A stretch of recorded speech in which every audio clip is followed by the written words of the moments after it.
It is great to have you back again here on Yankees Hot Stove. We're coming to you from the Hilton Anatole in Dallas, and we're joined now by Senior Vice President, General Manager of the Yankees, Brian Cashman. And Brian, obviously the big news coming down last night that Juan Soto adopted for the Mets deal and not the Yankees. And if you could take us through the process of how confident you were and how competitive you felt you were in getting the ball across the goal line for the Yankees. Never feel confident regardless, because you don't know what you're dealing with. But, listen, Hal Steinbrenner and his family, went above and beyond all the way to the end, trying to find a way to make it work. And at the end of the day, Juan Soto made his decision. But, there's definitely twists and turns the last few weeks, where you started feeling like something might go north of us. Not by salary, but by decision, somewhere, whether it's Boston, Toronto, potentially, and then the signing winds, the atmosphere all of a sudden started blowing as of yesterday, east of us. And ultimately his decision was made. So, Brian, this is a negotiation that stretched several weeks. As you said, the Yankees put their own historic number in terms of an offer out there. I know you're still absorbing it, and the organization is still absorbing it. How often have you done any Monday morning quarterbacking? Perhaps if this was done differently or that was done differently, the outcome could have been different. Actually, none. I mean, I don't think we could have done anything differently. First and foremost, we acquired him from San Diego, and right out of the outset, I stated, acknowledged that this we recognize as a one-year situation. Typically, Boris's players this close to free agency get the free agency. We did take a shot. Hal Steinbrenner had a conversation with Juan in season to see if he would be open to an extension. He said he wanted to wait till the winter, and which is his right. He obviously performed his way and earned his way every step of the way to get the free agency to kind of test the market and see where that would go. I think, this past year, he helped us get to a World Series, was a big performer for us, acclimated himself great with the teammates. I think saw what a franchise that we had. I got no regrets with the players we surrounded him with, the manager he's playing for. I think he enjoyed all of it. I think he loved being here, to be quite honest. And in the end of the day, we competed and went above and beyond I would have ever expected us to get to try to give him the choice to stay. But ultimately, he made a decision to go somewhere else. And, staying in New York City, unfortunately, and playing with the Mets. But that was his right, and he can speak to the reasons why. But I got no second guesses about how we went about it. Proud about the franchise that we are, how we support our players, and the winning that we provide, or the efforts of winning on a year in and year out basis that we consistently provide. So I don't look back with any second guesses. Brian, by all accounts, the offers were relatively close. Understanding it looks like the Mets could balloon up to $800 million, depending what happens in a few years. But in your mind, was it that close? What was the final offer from the Yankees? I'm not going to say, but it relatively close. We didn't have escalators and stuff in there, but at the end of the day, you're flying blind. You don't know who's offering what. You just get direction and some hints along the way, from Scott Boras guiding you. But at the end of the day, I'm sorry, my phone is ringing. I'll try to send that to voicemail to the best I can. Well, if it's a deal about to get done, you can pick it up on the set, Brian. Yeah. So, but anyway, well, at least it didn't crack. That would be a disaster.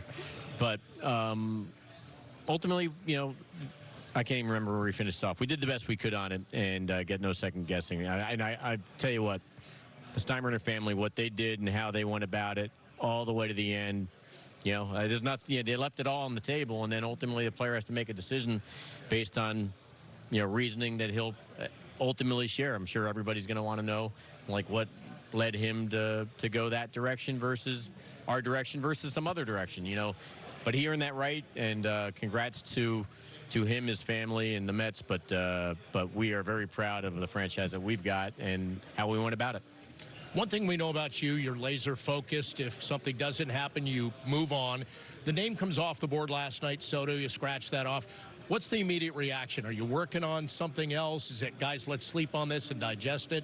What happens in that room? Well, we stayed late up, but which would be typical. We stay late into the evening in our war room here in the winter meetings, and we're constantly, we've had enough dialogue prepping for this. If it goes our way, this is what we can do. If it doesn't go our way, these are action items, to continue to pursue and dialogue. And so now that we know, those engagements started immediately, and I had meetings with agents, early this morning, and trade conversations back and forth with clubs. We are ready to rock and roll. I mean, the one thing that we are always challenged to do is put together a team that you believe can be a potential World Series contender, and our intention is to defend that American League title and get back into the World Series and find a way to win it. And so we just have to find it with a different path that doesn't include, obviously, Juan Soto, and that can be done. We have great players still here. It's our job to add to it. Brian, you know how rabid the Yankee fan base is, and they watch every move and every transaction so closely. You just talked about getting back to the World Series. What is your message to those fans about being able to execute that? I mean, I just think our history has been, every year it's different. Every time, the roster is different. You're dealing with different opportunities that are in front of you via trade or free agency or promotions from within.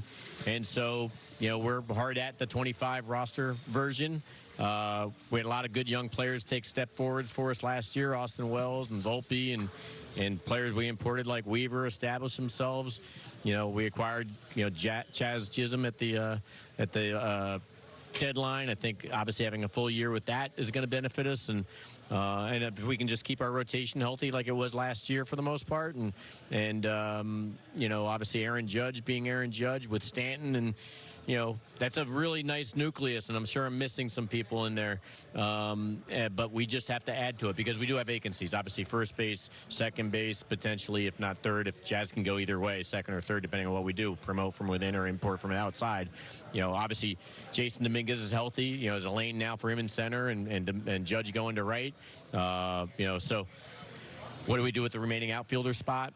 All to be determined. Bullpen spots, are some areas of up for grabs. So we're trying to make our connections and see what we can do and find a way to, again, get back to where we need to belong. Brian, you mentioned some of those vacancies. In your mind right now, do you have a priority of what you need to fill first? No, I think ultimately, listen, I got a great staff that works extremely hard, that helps guide us. We're staying connected. We're not pressure pointing into we need to do this first. It's let's just get good players. The bottom line is it's a player's game. We need to collect as many of the quality, talented players that we can, and then the team will get formed from there and we'll adjust. So, it's just finding the connections, finding those matches that you can either live with. Free agency, it's tougher to live with because, that's where the players really dominate, and good for them. And then the trade swaps. So either way, we're ready to rock. We're ready to roll. And we need to do some business, and we intend to do some business. But, at the same time, we've got to be smart about it, too. I'm sure our competitors, whether they're agents or clubs, are like, all right, we're going to test these guys right now. They're up against it. They just, lost Juan Soto to the Mets. Let's see if they're going to dial up and we can take advantage. So we're going to make sure that we go about this the proper way. We need to have a good team on a yearly basis, and I think we've historically proven that's what we provide. It seems like in the last few years there's a growing confidence in a lot of your homegrown players and the younger players. Volpe was a sign of that a couple of years ago. Oswaldo Cabrera's performed very well. Do you feel that same confidence going into 2025 with, let's say, a Caleb Durbin or maybe reinserting Ben Rice at first base? Yeah, I mean, I think you're right to point out. I think a lot of our draft picks, whether it's Judge, if you turn the clock back, or Clark Schmidt, or Volpe now, and Wells, they're playing impactful roles. They are climbing the ladder and then obviously establishing themselves as everyday impactful players on a championship, defending American League club.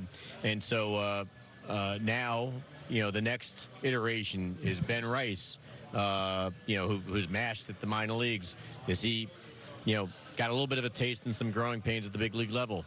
Is he someone that you're ready to go through some growing pains at first base or not? Caleb Durbin, has just been a tremendous player for us in the minor leagues, someone that can impact us potentially as an everyday player, or as a role player coming off the bench. He's got speed. He can play defense, multiple positions. So he's someone I know Boone salivates over having as an option. So those are two right out of the gate initial guys. Luis Hill, obviously, is another guy I can throw into the young group of players that we've developed and have impacted us in a positive way. So We'll see where it takes us, but that's the decision we got to make. We got some fallbacks that are young, and we obviously have some imports that we can obviously hopefully do and feel good about. I know your roster is incomplete, but last year led the major leagues in home runs, third in the major leagues in runs scored. That got you to the World Series. Where do you turn to get similar type of offense in 2025?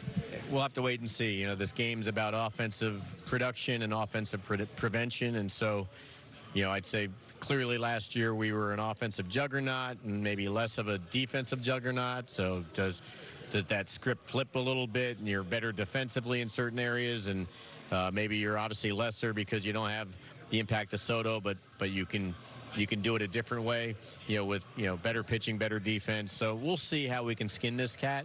But of course it's going to be a challenge to find different ways. But we underperformed at first base. We underperformed generally, I think, at second base last year on a season. Underperformed generally for the season at third base. We have a chance now with Jazz into play, with you know, the opportunity to either turn to some young kids or import, you know, guys outside the franchise currently that exist in free agency or trades to make those positions more net positives than they had been this past year. So that'll offset maybe some of the loss if we make the right run into the right ones. But we'll see. We have to wait and see how it plays out. Stay with us on Yankees Hot Stove. We've got more coming up with Brian Cashman from Dallas. Stick around. Find the best holiday gifts on Amazon. Woo! Woo! Save on toys, home, and more. Woo! Woo! Shop great deals now on Amazon. Woo! You could pick from hundreds of law firms for your mesothelioma or asbestos lung cancer case. But would you be confident that you made the best choice? Whites & Luxembourg is the firm that has represented more asbestos disease clients than any other firm in the metropolitan area. With 30 years experience, they have New York's highest recorded asbestos verdicts of all time. The choice is clear, and the stakes could not be higher. Whites & Luxembourg has our backs. Call Whites & Luxembourg today. Call Whites & Luxembourg today at 917-LAWYERS. That's 917-LAWYERS. Diversity is in our nature. Diverse cultures, identities, skills, and knowledge. Diversity is in nature, too. Biodiversity. Plants, animals, and ecosystems. It connects us and sustains us. But nature's biodiversity is at risk now more than ever before. And our own future is at stake. So ask yourself, how can you contribute to protecting all life on our planet? Because the future is in our hands.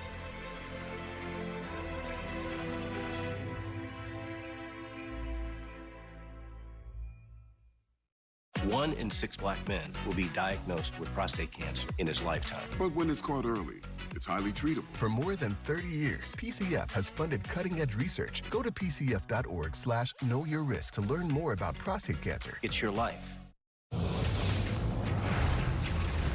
Cash, let's turn our attention to pitching for just a second. One bright spot in the Yankees season was the performance of Luke Weaver in that closer role. Do you expect him to resume that role, and do you think it's sustainable throughout the course of an entire season? I think, you know, what Luke Weaver showed us last year was real. He maintained it all the way through, including obviously doing it in the postseason and the biggest stage and without blinking. So it's nice to know he's ready to go in that category, but it just, again, it depends on how some of these conversations shake out. You know, I'm not saying we're going to run into a closer, but I'm not, on behalf of the ownership, we're not going to close any opportunity that might exist that's out there. If something somehow collectively makes us better, we obviously have to consider it. How likely is it, and I know you have decisions to make, but that we see Judge slide back to right field? I think it's likely. You know, obviously the reason he wound up in center is because we imported Juan Soto. Now that Juan's no longer here, it's hard to fathom that somehow, you know, we'll be better aligned to have him back in center.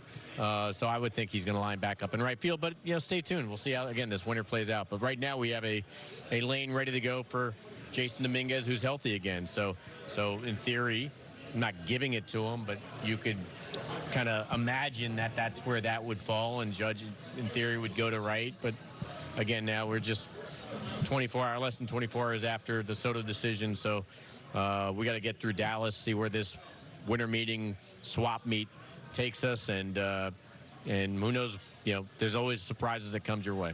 Brian, you mentioned Jason Dominguez being healthy several times. We saw him towards the tail end of last season playing left field, a little bit of position that he was not all that familiar with. Just how comfortable and confident are you in him defensively, especially in center field?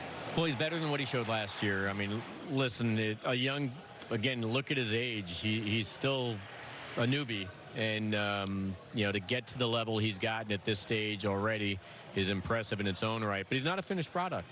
So I think in most of the season last year he didn't play. So he's got thrown up into the big leagues in a pennant race in September, obviously into the postseason, and asked to somewhat perform at a high level. And that's a difficult thing to ask of anybody, let alone a young kid still getting his sea legs under him. So I have no doubt that he can play center field. I know he can play left field better than he showed, but also in his defense, that still is a position that he's learning. Just like Jazz Chisholm learned third a little bit on the run last year, and you saw some exceptional plays, but at the same time, some growing pains over there. So, doing this at the big league level at such a fast pace, that's with that ball coming at you the way it does. You see Stanton hitting 110-mile-an-hour ground balls or 125-mile-an-hour laser shots. It's not easy as a defender, no matter where you're putting him on the field, because there's a lot of guys that are capable of doing some massive impact. So I'm confident that Jason can do the job. It just comes down to how things shake out. You mentioned being in the room last night and staying late. I'm sure some of the names being bandied about in that room. Free agents, you've got Burns and Fried on the pitching side. On the position player side, you've got Santander, Teoscar Hernandez, Christian Walker.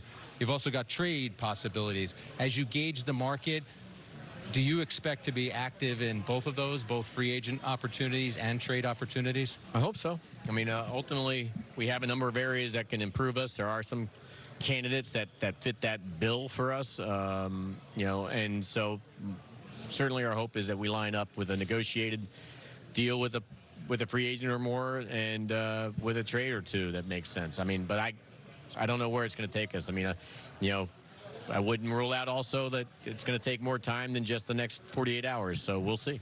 Brian, you had mentioned when you were speaking in the suite that you thought the market now, after Soto being taken off the board, was probably going to move pretty quickly. Do you expect to get something done by the end of these meetings? The atmosphere is there. I mean, I think whether it's clubs or agents, and players alike, they all want to, hurry up and make their decisions on and get what they believe is warranted. And that's the rub. Is like, can you find that match? Can you find a willing partner? And that's why it's so vitally important to have as much dialogue as you can, so you can get where you need to go. And most of it gets flushed down the toilet, but every now and then you actually strike right and you get a deal. Brian, one final quick question before we let you go. You picked up the option on manager Aaron Boone. What have you seen about the progress he's made as a manager in terms of getting this team all the way to the World Series last year? Yeah, I mean, I think Boone's tremendous.